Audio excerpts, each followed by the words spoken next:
അപ്പൊ ഇങ്ങനെയാണ് അവിടെ ടൂറിന്റെ 3-ാമത്തെ ദിവസമാണെന്ന്. ഞാൻ ഇന്നലെ പറഞ്ഞില്ല അവിടെ മണാലിയിലെ മഞ്ഞുമലകൾ കാണാൻ നമ്മൾ വന്നേക്കാണ്. ഇവിടെ മൊത്തം മഞ്ഞാണ്. ഒരു പ്രത്യേക അയ്യോ പറയാൻ പറ്റില്ല, അത്രമാത്രം തണവുണ്ട് കേട്ടാ. ഞാൻ ആലോചിക്കണം, ഞാൻ വന്നിരിക്കുന്നത് ഇപ്പൊ ഈ ഏപ്രിൽ മാസത്തിലാണ്. പക്ഷെ ഈ ഡിസംബറിലും ജനുവരിയിലൊക്കെ വരുന്നവരുടെ കാര്യം ഭയങ്കര കഷ്ടമാണ്. വെച്ചാൽ ഇങ്ങോട്ടൊന്നും കടക്കാൻ പറ്റില്ല. ശരിക്കും ഇവിടെ അടൽ ടണൽ വരെയാണ് ശരിക്കും ഡിസംബറിലൊക്കെ കടത്തുള്ളൂ എന്ന് പറയുന്നത്. ഇങ്ങോട്ടൊന്നും നമുക്കുള്ള എൻട്രൻസ് ഇല്ലാന്ന് പറയണേ. അതിപ്പോ ഈ സീസണായ കാരണമാണ് തോന്നുന്നത് നമ്മളിങ്ങനെ കടത്തിയത്.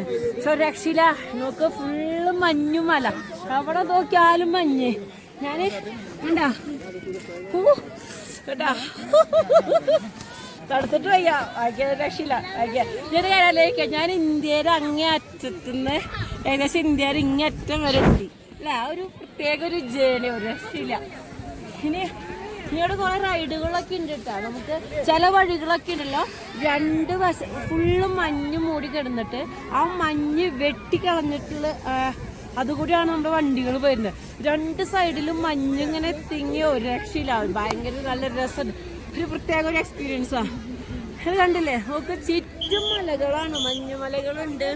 കുറെ മഞ്ഞൊക്കെ മെൽറ്റായി പോയിട്ടുണ്ട് കേട്ടോ. അങ്ങനെ വെള്ളങ്ങളൊക്കെ ഒഴുകണ കണ്ട, അവിടുന്ന് മോളിൽ നിന്ന് വെള്ളങ്ങളൊക്കെ ഒഴുകണ കണ്ട. അത് ഈ മഞ്ഞ് മെൽറ്റായി വരുന്നതാണ്. ഇപ്പൊ നിങ്ങൾ നിൽക്കുന്ന സ്ഥലം മൊത്തം മഞ്ഞാണ്. ഞങ്ങൾക്കൊരു പ്രത്യേക ഡ്രസ്സൊക്കെ ഇട്ടുണ്ട്. ഈ ഡ്രസ്സ് ഇട്ടിട്ടും കാര്യമൊന്നുമില്ല, തളവൊക്കെ ഉണ്ട്. എന്നിരുന്നാലും കുറച്ച് ആശ്വാസമുണ്ട്.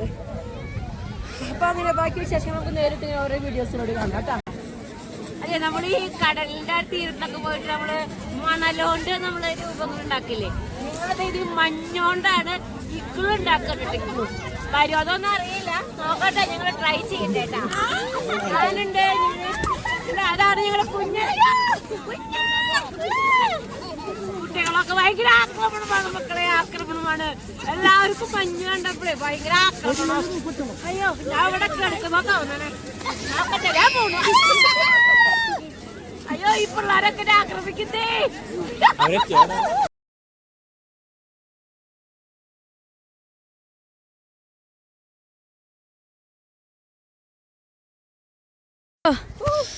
അങ്ങനെ എന്റെ ജീവിതത്തിലെ ഫസ്റ്റ് എക്സ്പീരിയൻസ് മഞ്ഞിൽ ഒരു രക്ഷയില്ല, പൊളി സിറ്റുവേഷൻ കേട്ടാ. കുറെ മഞ്ഞിൽ കളിച്ചു, വെറുതെ എല്ലാവരും ഭയങ്കര എൻജോയ്മെന്റ് ആണ്. പക്ഷെ എന്നിരുന്നാലും ഇവിടുത്തെ ഈ ഒരു സൗന്ദര്യം അതുകൊണ്ടാ കാലൊക്കെ കുഞ്ഞു പോണ്ടിട്ടല്ലേ. പക്ഷെ ഞാനൊരു കാര്യം പറയട്ടെ, ഇവിടെ ഈ കാണുന്ന നമ്മൾ ആസ്വദിക്കാൻ പോകുന്ന ഒരു ഭംഗി മാത്രമല്ല, ഇതൊരു ഡേഞ്ചർ പ്ലേസ് ആണ്. അതായത് ഈ മഴക്കാലത്തും മഞ്ഞുകാലത്തും ഒക്കെ ശരിക്ക് ഇവിടെ എന്താ പറയാ, റോഡ് ഇടിഞ്ഞ് ഭയങ്കര എന്താ പറയാ ഭൂകമ്പങ്ങൾ അങ്ങനത്തെ പ്രകൃതി ദുരന്തങ്ങൾ നന്നായി ഉണ്ടാവുന്ന ഒരു സ്ഥലമാണിത്. നമ്മൾ പറയുന്നത് അത്രയും ഡേഞ്ചർ ഒരു ഏരിയയിലാണ്. പക്ഷെ എന്നാലും നമുക്ക് ഇത് ആസ്വദിക്കാൻ പറ്റുന്നതൊരു നല്ലൊരു കാര്യമാണ്. പക്ഷെ ഈ ഒരു ദുരന്തത്തിൽ കുറേ പേർക്ക് വീടുകളും കുറേ സ്ഥലങ്ങളൊക്കെ നഷ്ടപ്പെടുന്നുണ്ട്. അതുകൊണ്ട് ഇവിടെ ജീവിക്കുക എന്ന് പറയുന്നതൊന്നും സാധ്യമായ കാര്യമല്ല. പക്ഷെ എന്നാൽ ആസ്വദിക്കാൻ നമുക്ക് ജസ്റ്റ് 1 ദിവസം 2 ദിവസമൊക്കെ ഇതിനായി കാണാൻ വരാം, അത്രയേ ഉള്ളൂ. പക്ഷെ ഇത് ഭയങ്കര ഡേഞ്ചറാണ്. ഞങ്ങൾ പല സ്ഥലങ്ങളിലും കണ്ടിരുന്നു ഈ എന്താ പറയാ മല ഇടിഞ്ഞു വന്ന് കുറേ ബിൽഡിങ്ങുകളൊക്കെ ഒലിച്ചു പോയിരിക്കുന്നു, റോഡുകൾ ഒലിച്ചു പോയിരിക്കുന്നു. എന്നിട്ട് പുതിയ സ്ഥലങ്ങളാണ്, റോഡ് പുതിയതായി പണിതിട്ടാണ്.